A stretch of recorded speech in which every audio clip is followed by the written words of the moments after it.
चलो आज हम लोग स्टार्ट करेंगे एक्सरसाइज 13.4 क्लास 12 के एग्जाम्पल्स। इंट्रो पार्ट सारा बता दिया था। रैंडम वेरिएबल क्या होते हैं, मीन क्या होता है, एक्सपेक्टेशन मीन का एक और नाम है, और वेरिएंस भी मैंने बता दिया था, but variance out of syllabus, इसलिए अगर आप नंबर की बात करें तो वेरिएंस का मत देखना, अदरवाइज सारा पढ़ लेना आप, ठीक है। तो एग्जाम्पल 22 देखते हैं क्या कह रहे हैं। हाँ, एक चीज़ और बता दूँ, 5 नवंबर से, खैर मैं एक वीडियो अपलोड करूंगा, 5 नवंबर से 10th और 12th के टारगेट 95 प्लस की सीरीज़ चलेगी, जैसे पिछले साल मैंने चलाई थी।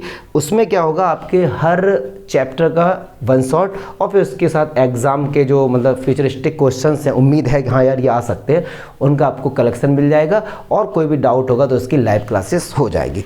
चलिए स्टार्ट करते हैं। एग्जाम्पल 22 कह रहे हैं, a person play a game of tossing a coin thrice. एक कॉइन को 3 बार थ्रो किया है। तो जैसे ही हमने पढ़ा 3 बार थ्रो किया, तो इसके सबसे पहले तो सैंपल स्पेस लिख लो। तो 3 बार किया है तो 2 की पावर 3 मतलब 8 सैंपल स्पेस होंगे। लिखने का प्रोसेस क्या, बड़ा ही सिंपल है। 8 में 2 से डिवाइड करो, 4 आया तो 4 टाइम्स हेड और 4 टाइम्स टेल।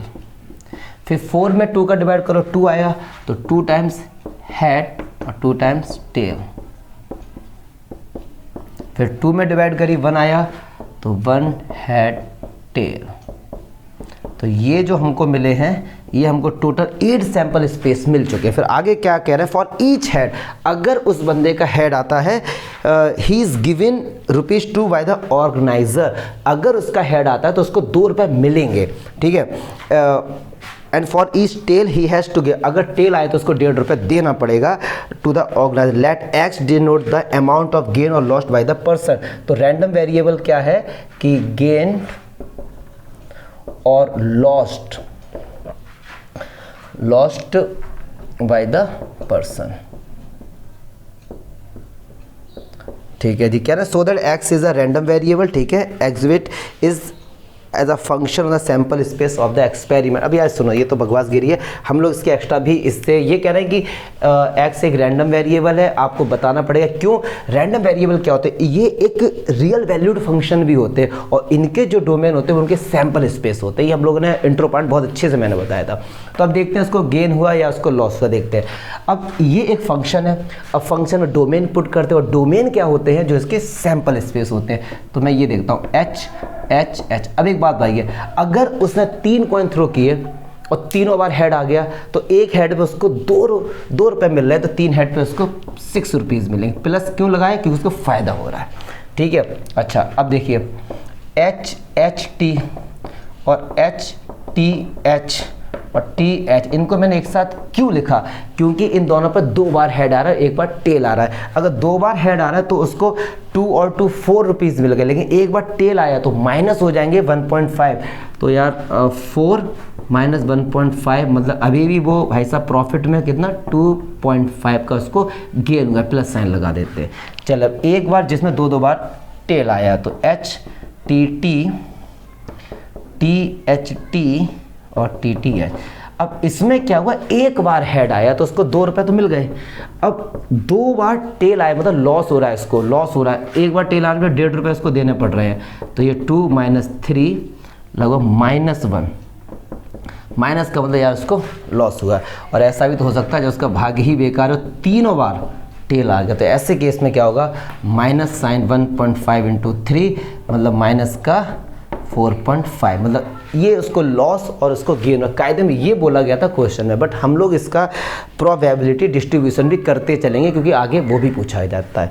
तो प्रोबेबिलिटी डिस्ट्रीब्यूशन क्या होता है, ये हमारे रैंडम वेरिएबल और इनकी हम लोग क्या फाइंड करते हैं, प्रोबेबिलिटी। बहुत ही सिंपल है। तो जो भी इनके रैंडम वेरिएबल की वैल्यूज़ हैं, इसको असेंडिंग या डिसेंडिंग ऑर्डर में लिख लेते हैं।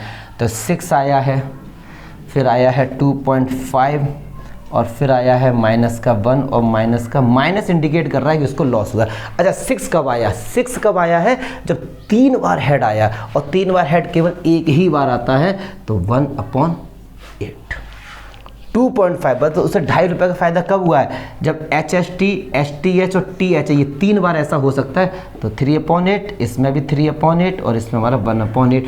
और अगर आपको चेक करना है कि हमारा ये आंसर सही है या गलत, तो इन सबको ऐड कर लो, प्रोबेबिलिटी इनका सबका सम 1 आएगा। अगर 1 आ रहा है तो ठीक है, अदरवाइज गलत है। नेक्स्ट एग्जाम्पल देखते हैं।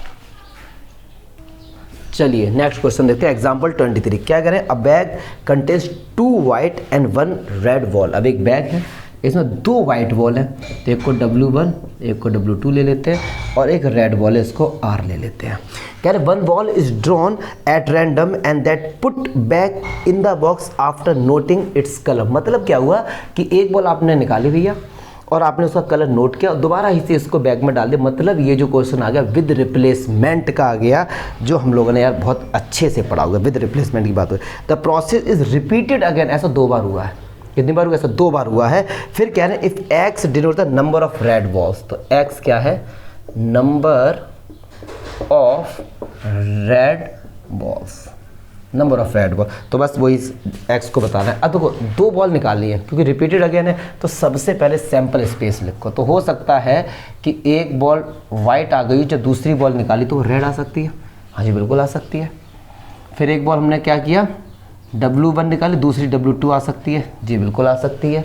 फिर एक बॉल हमने निकाला W2 और R आ सकती है। फिर इनके उल्टे भी तो आ सकते हैं, पहली बार रेड आ सकती है, फिर R1 W2 और W1 और R और W2। फिर ये भी तो कंडीशन है कि W1 हमने निकाली, मतलब पहली वाइट बॉल आई, उसको दोबारा हमने रख दिया, क्या पता वही बॉल दोबारा आ जाए। तो W1 W1 W2 W2 और R और R। तो ये हमारे हो गए टोटल सैंपल स्पेस। इनके अलावा और कोई भी एक्सपेरिमेंट नहीं हो सकता।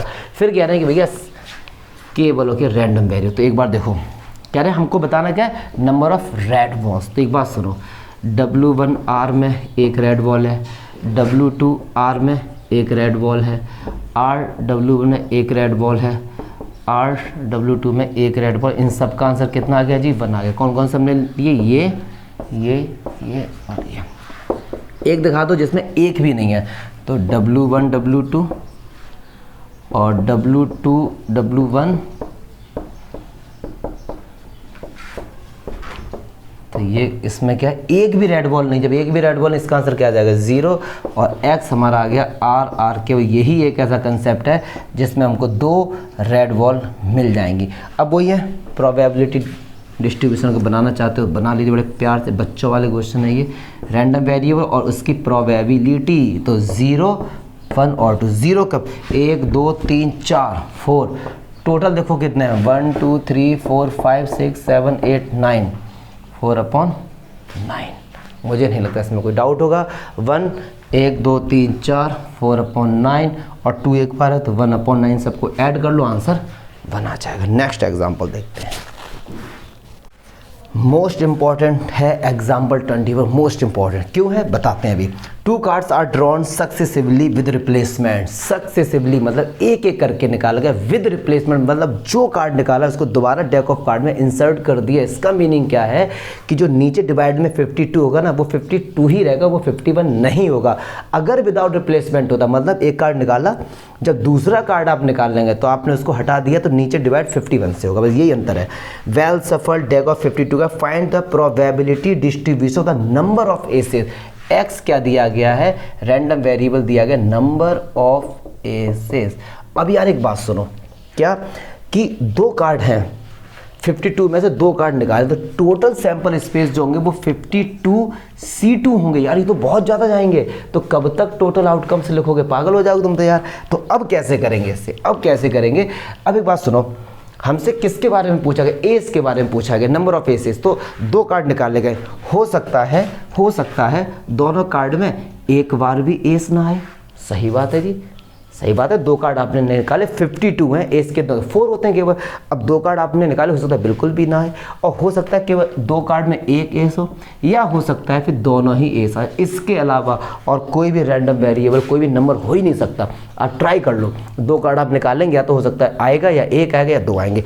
अब इनका प्रोबेबिलिटी डिस्ट्रीब्यूशन कैसे करें, बस यही बात समझने की। देखो जरा, जब कार्ड नंबर ऑफ एसेस 0 हैं, अरे सेट हो गया यार, नंबर ऑफ एसेस 0 है, मतलब क्या होगा, दोनों में से एक भी कार्ड एस नहीं आया है। जब एस नहीं आया है तो 52 में से एस कितने होते हैं 4, अदर्स कितने होते हैं 40। जब एक भी कार्ड एस नहीं आया तो इसमें से नहीं आया होगा, इसमें से आया होगा। तो 48 अपॉन 52 एंड अब दूसरा कार्ड भी हमारा नहीं है एस, तो वो भी 48 अपॉन 52। हर केस में नीचे 52 इसलिए आएगा क्योंकि विद रिप्लेसमेंट है। एक कार्ड हमने निकाला, मान लो एस नहीं, सपोज मैंने कहा मान लो वो हमारा किंग है, किंग आ गया, ठीक है। अब दोबारा से उसकी किंग को हमने इंसर्ट कर दिया। अब एक कार्ड हमने निकाला, हो सकता है वो जैक आ जाए, तो जैक भी आएगा तो 48 में से, तो 48 अपॉन 52। अच्छा जी ठीक है। अब सुनो, ये कह रहे हैं एक कार्ड एस आया। अब एक कार्ड, दो में से एक कार्ड, दो कार्ड निकाल रहे हैं, एक कार्ड में से मान लो एस आ गया और दूसरा वाला नहीं आया।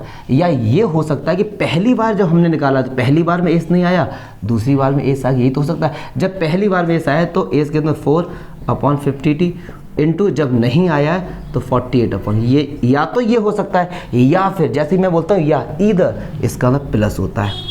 हो सकता है कि पहली बार में नहीं आया हो तो 48 अपॉन 52 और दूसरी बार में आ गया हो। क्लियर है जी? ये 11th क्लास के कंसर्न बच्चों वाले कह रहे हैं जब दो कार्ड निकाले दोनों में ही एस आ जाए। जब पहली बार एस आया होगा तो 4 अपॉन 52 और दूसरी बार में 4 अपॉन 50। तो ये है हमारा कंसेप्ट। इस तरीके से हम इसको मल्टीप्लाई वगैरह का भाई साहब खुद से कर लेना। ये उम्मीद ना करो कि हाँ हम यहाँ मल्टीप्लाई करने बैठे, कंसेप्ट पे जाओ कि जब दो बार आया है तो दोनों बार एस आया तो एस के अंदर 4 अपॉन 50, अगली बार भी 4 अपॉन 52। क्यों? जो एस निकाला है वो दोबारा उसके अंदर इंसर्ट कर दिया गया है। ये होता है विद रिप्लेसमेंट का मीनिंग। चलिए नेक्स्ट देखते हैं। एग्जाम्पल 25 मोस्ट इंपॉर्टेंट क्वेश्चन है। ये भी 24 की तरह कह रहे हैं find the probability distribution of number of doublets in 3 throw of a pair of dice. आपके हाथ में पेयर ऑफ डाइस हैं, वो 3 बार थ्रो किया है, तो क्या प्रोबेबिलिटी उनके ऊपर डबलेट्स आ जाए। तो पहले तो डबलेट समझते हैं। अगर आपने 2 डाइस को एक साथ फेंका है तो टोटल आउटकम होंगे 6 की पावर 2 बोले तो 36। अब ये 36 क्या होंगे? 10th क्लास में हमने पढ़ा है, जैसे 1,1, 1,2, 1,3, ऐसे ही 2,1, 2,2, ये सब 2,6 तक जाएंगे। तो डबलेट्स क्या होते हैं? जब दोनों पर सेम नंबर आ जाए, 1, 1, 2, 2, तो ऐसे 6 हो सकते हैं। तो सैम्पल स्पेस होंगे 1,1, 2,2, 3,3, 4,4, 5,5 और 6, ये हमारे डबलेट्स हो गए। ठीक है, अब 3 बार थ्रो किया, कह रहे 3 बार थ्रो में उनके ऊपर डबलेट्स आ जाए, इसकी प्रोबेबिलिटी क्या? तो एक बात सुनो, 3 बार थ्रो किया, हो सकता है एक बार भी डबलेट ना आए, बिल्कुल हो सकता है ऐसा। हो सकता है 3 बार थ्रो में एक बार डबलेट्स आए, मतलब आपने 3 बार थ्रो किया, एक बार में आ जाए 1, 1, फिर दूसरे बार में आ जाए मान लो 2, 3, फिर आ जाए 3, 4, तो डबलेट्स तो एक ही बार आया। हो सकता है 3 में 2 बार आ जाए, हो सकता है तीनों बार डबलेट्स आ जाए। तो ये हमारे क्या हो गए? Random variable. अब इसकी बस प्रोबेबिलिटी फाइंड करनी, बड़े प्यार से समझेंगे। अब एक बात सुनो, डबलेट्स हो गए टोटल हमारे पास 6 हो गए, एक बार भी डबलेट नहीं आया, 3 बार थ्रो किया हमने, 3 बार थ्रो किया, ये हमारे हमने उसको 3 बार थ्रो किया। समझना बात को जाते, पहली बार थ्रो किया डबलेट्स नहीं आया, मतलब डबलेट्स नहीं आया मतलब ये 6 नहीं आए होंगे 36 में से। तो क्या आया होगा? जो 30 बचे हैं, 36 सैंपल स्पेस हुए, उनमें से ये 6 नहीं आए, तो जो 30 होंगे वही तो आएंगे।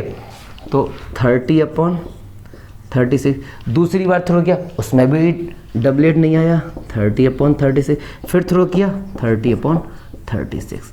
ये हो गया हमारे इसकी PX, रैंडम वेरिएबल ज़ीरो की प्रोबेबिलिटी। कंसेप्ट समझो, जब 3 बार थ्रो किया हमने और एक बार भी डबलेट नहीं आया, तो जब डबलेट नहीं आया तो इन 6 को छोड़ के जो 36 में 6 हटा दो, 30 में तो कोई ना कोई एक आ गया होगा, तो 30 अपॉन 36। ठीक है, जब यार एक बार आया, अब समझना बात को ध्यान से, जब एक बार आया डबलेट, जब एक बार आया तो हो सकता है पहली बार में डबलेट आ गया हो, बाद में नहीं आया हो सकता है पहली बार में डबलेट नहीं आया हो, दूसरी बार में आ गया हो और फिर नहीं आया हो, या हो सकता है यही हो सकता है। तो देखो इसको, तो एक बार अगर डबलेट आया होगा तो इनके बीच में से आया होगा, मतलब 1 अपॉन 6। ठीक है, जब नहीं आया होगा तो वही 30 अपॉन 36 इंटू 30 अपॉन 30। ऐसा कितनी बार हो रहा है? 3 बार हो रहा है। या तो 3 से मल्टीप्लाई कर दो या इनको अलग अलग करके प्लस करके दिखा दो। ये सिंपल है कि इनमें भी ऐसा ही होगा, मल्टीप्लाई है, आगे पीछे होगा। चलिए, कह रहे हैं भैया 2 बार डबलेट आए, मतलब क्या हो सकता है? पहली बार में आ गया हो, पहली बार में आ गया, तीसरी बार में नहीं आया हो सकता है पहली बार में आ गया, इस बार नहीं आया, इस बार, यही कंडीशन हो सकती है। तो पहली बार डबलेट आया होगा 1 अपॉन 6, फिर डबलेट आया होगा 1 अपॉन 6 और फिर नहीं आया होगा तो 30/36 इंटू 3, क्योंकि ऐसा 3 बार हो रहा है यार, कंसेप्ट वही है बच्चों वाले। जब कह रहे हैं तीनों बार डबलेट आ गया होगा, तीनों बार जब डबलेट आ गया हो तो 1/6 into 1/6 into 1/6, this is your probability distribution concept. समझो, जब ये इसको देखो, जब एक बार डबलेट आ गया मतलब इनमें से कोई एक आया होगा, पता नहीं ना, तो 1/6, दोबारा अगर आया फिर से 1/6, जब नहीं आया, जब ये नहीं आया होगा तो 30 में से कोई एक आएगा तो 30/36।